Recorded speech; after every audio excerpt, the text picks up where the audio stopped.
What do you want to mark? What will it be most useful for you to mark? What kind of information do you want to find out through your marking?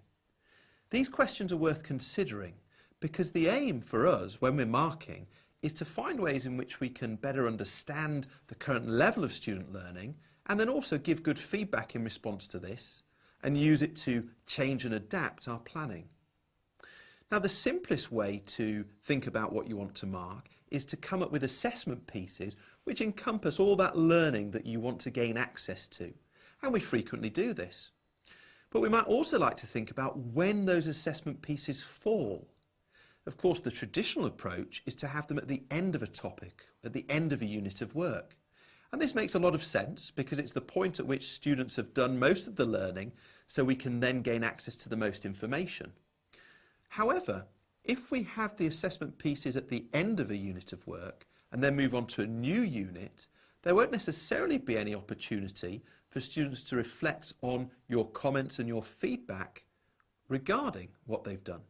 So you might want to bring the assessment pieces forward a little bit so that once you've marked them and returned them to students, they have an opportunity to use that feedback, to implement it. Or it might be that you have an opportunity to reteach a part of the unit of work that maybe you feel students didn't get as easily as you thought they would have done. Another thing to think about is whether you want to mark all the work that students produce or just a proportion of it. It's really important that we have a consistently good understanding of where students are at, so we do need to mark consistently. But we don't necessarily need to mark every single piece of work that students produce. Actually, it might not be possible for us to do this, particularly if we have a lot of material we need to mark, maybe because we have lots of different classes, or maybe we're working at the primary level and our students produce a lot of material through the course of the week. So we then need to think, how can we discriminate? What things can we perhaps leave to peer and self-assessment? What things could we look at while students are working in the lesson? And what we're really doing here is saying we have a limited amount of time available.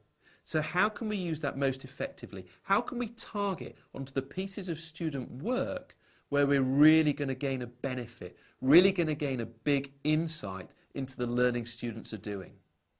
Overall then, we need to spend a little bit of time thinking critically about our marking so we can maximise the effectiveness of our time.